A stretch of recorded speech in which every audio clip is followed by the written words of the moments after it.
So I want to think about how many ways we can arrange the letters in the word greeting. Now, at first glance, this seems like a pretty straightforward application of the permutation formula, right? It would be an 8 permutation of 8 objects, but there's a problem. Two problems, actually. One problem are those E's, and another problem is the G's. Right? And the problem we have with them is that we can't tell them apart. Right? So if just just for the sake of discussion here, if I label these, if I call this G1 and G2, right, then G1 REETING2 is one permutation, and G2 REETING1 is another permutation. And these are different permutations as far as the permutation formula is concerned, but they really aren't for us, right? Because once I take away those subscripts away, you can't tell them apart. Right, so hopefully you're kind of intuitively seeing what's happening here, right? We're getting twice as many permutations as we need because every permutation that has G1 in front has a corresponding permutation where we just flip them and G2 is in front. So we're kind of getting twice as many as we should, so we can fix this by dividing by 2. Right, but let's see if we can develop this a little more precisely. So what do I have going on here? I have 8 letters, right? So it's 1, 2, 3, 4, 5, 6, 7, 8. So here's where I'm going to start.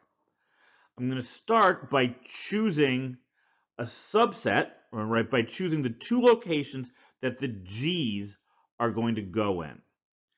Okay, and this is a combination here, right? Because the G's can't be told apart. So it doesn't matter the order in which I pick these. They're both going to get the same shape, if you will, in them. So there's 8 choose 2 ways that I can do this.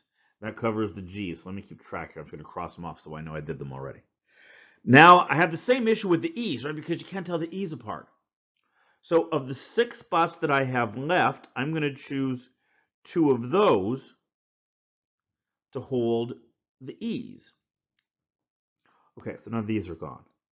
Now, R, T, I, and N, right? Those are all individuals. We only have one of each of those letters. So I have 4 choose 1 places that I can put the R's in. I have 3 choose 1 for the T's, 2 choose 1 for the I's, and then 1 choose 1 for the N's. And I am just multiplying all these together because now we are applying the multiplication rule, right? I've got all these distinct choices, these independent choices, and once I've made them, I can get the total number of arrangements, total number of permutations by just multiplying them all together. Okay, well, that's not a very elegant result. So let's see if we can clean this up a little. This is 8 factorial over 2 factorial times 6 factorial, right? It's the 8 minus 2 for that term.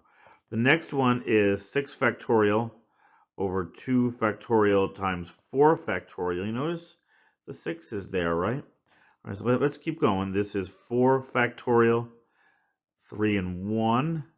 This is 3 factorial,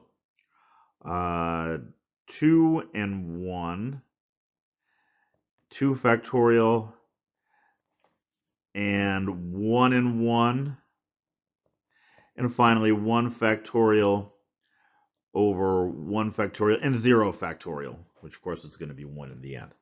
All right, now we've got a pattern that developed here kind of quietly as I was writing these. Remember, how did I get this 6? Well, to get that 6, I said I started off with 8 objects. I used up 2 of the spots. 8 minus 2 is 6, and that's this 8 minus 2 right here.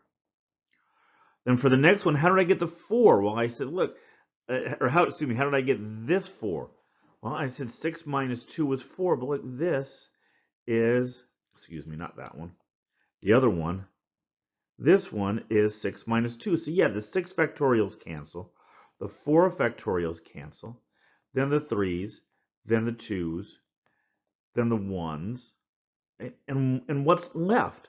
Well, notice the numerators are completely gone except for the initial 8 factorial. That 8 was the total number of letters. What's happening on the bottom? Well, this 2 was the number of duplicate G's. This 2 is the number of duplicate E's, and everybody else is 1. 1 factorial, 1 factorial, 1 factorial, whoops, 1 factorial, look a lot alike. And of course that's 0 factorial, which is also just 1. So this is where our formula is going to come from, right? Our numerator for answering this kind of questions is just going to be in factorial. It's going to be based strictly on the total number of objects being arranged. Then the denominator is based completely on how many duplicates there are of each one, right? There's 2 G's, 2 E's, and 1's of everything else. So when I'm doing this, I usually just ignore the ones that only appear once, right? Because 1 factorial is just 1, and these guys really don't impact the answer in the end. So when I'm doing these, I'm just going to do 8 factorial, and then I'm going to do these factorials in the denominator based on the objects that are repeating, the objects that have more than one instance in the list. All right, so this summarizes what I said there. Right? So suppose we have n objects. Those were the 8 letters. Right? Some of them were distinguishable, some of them were indistinguishable. That's just the grand total. That goes in the numerator. Then these n1, n2, these are how many duplicates we have. So here n1 of one type, this was 2 G's. N2 of the second type, this was 2 E's. And then you keep going as many of these things as you have, right? You go out to K as far as you need to go. And then you see what's going on in the denominator. This would have been 2 factorial, 2 factorial. Everybody else would have been 1 factorial. And there's our formula, right, for counting these indistinguishable objects. So let's look at an example here, right? Mississippi, a word that has lots of double letters in it.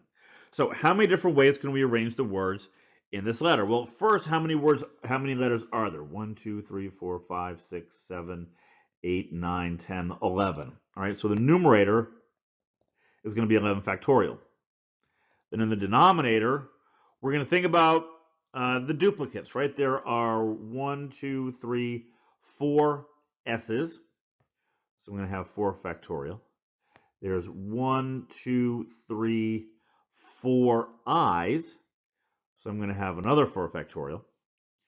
And then there's just 2 P's. So that's 2 factorial. And those are all the letters that appear more than once. Yes, we've got that M. If you want to really be super complete about it, put a 1 factorial down there. That's fine. 1 factorial is just 1. It's going to go away in the end. So now you get your calculator out, right? And you put these numbers into there. This comes out to 34,560 different ways these letters can be arranged. So in the next lecture, we're going to look at another kind of variation on this idea of permutation. We're going to look at situations where you're allowed to pick elements from the list that you're rearranging more than once.